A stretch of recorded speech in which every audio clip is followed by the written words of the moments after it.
A client asks why last month's pricing assumption changed, and the insight is somewhere inside 12 notes, 3 saved articles, and a half-remembered call.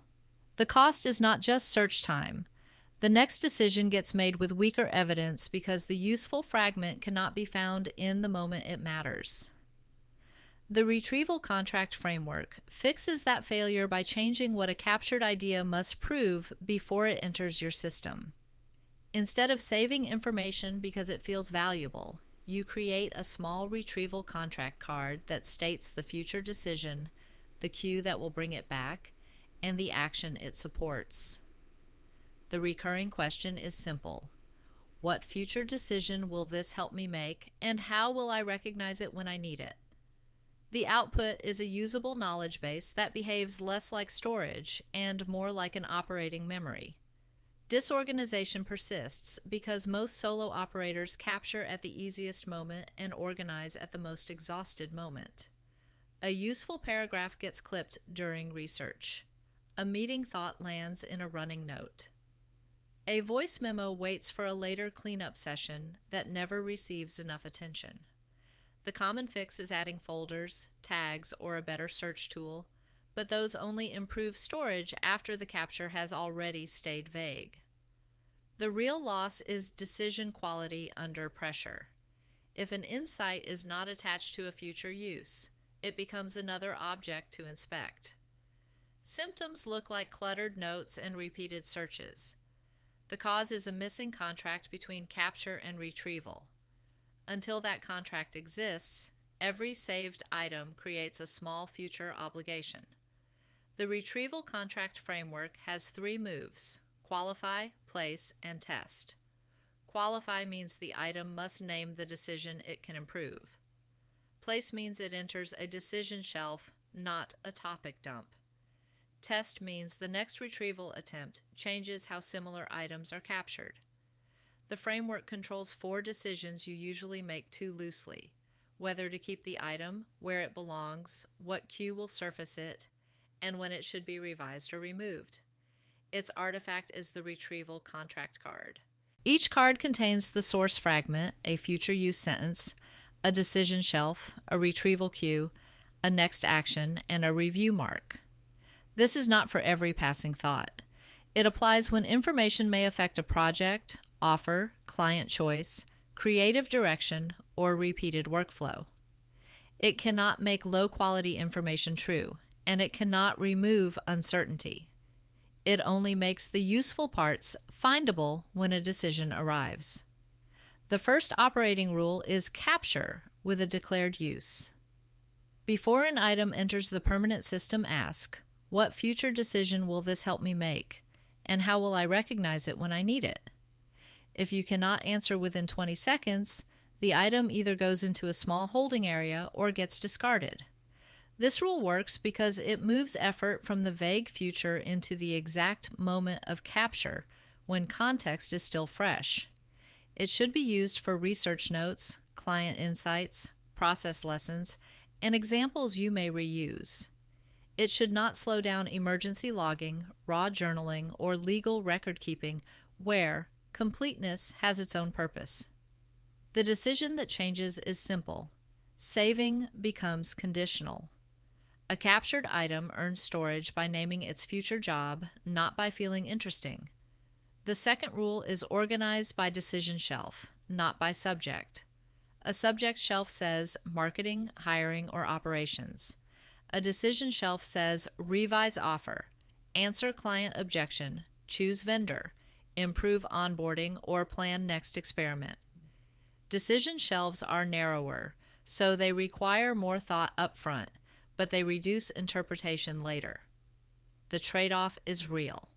Topic folders are faster during capture, while decision shelves are faster during use. A practical default is to keep only active decision shelves visible and archive shelves that no longer drive action. At this point, run a brief self-audit.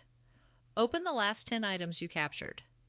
If fewer than 7 have a future use sentence, a decision shelf, and a retrieval queue, your system is storing interest rather than preparing decisions. The next change is not more categories. It is fewer shelves with clearer jobs. Consider a solo consultant preparing a launch plan for a client with a fixed review meeting on Friday and only 2 hours to assemble the recommendation. During the week, she captures call comments, competitor screenshots, and pricing concerns. The old move would be to save everything under the project name.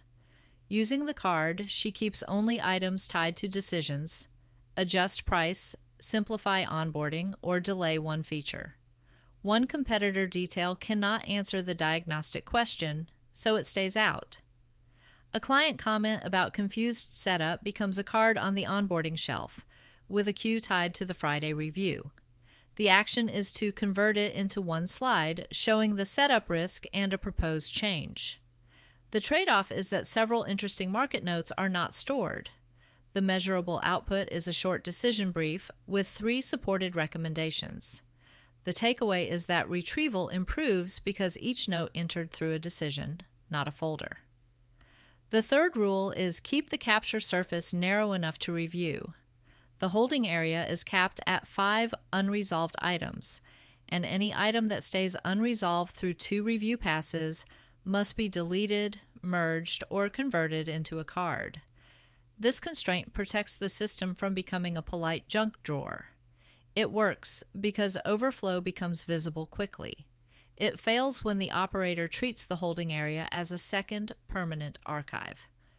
The decision that changes is when to stop collecting and start clarifying. The meaningful trade-off is coverage versus clarity. Capturing everything gives emotional comfort but creates retrieval drag. Capturing only decision-linked items may miss a few future possibilities, but it gives the current work a cleaner memory. The framework favors useful recall over complete accumulation.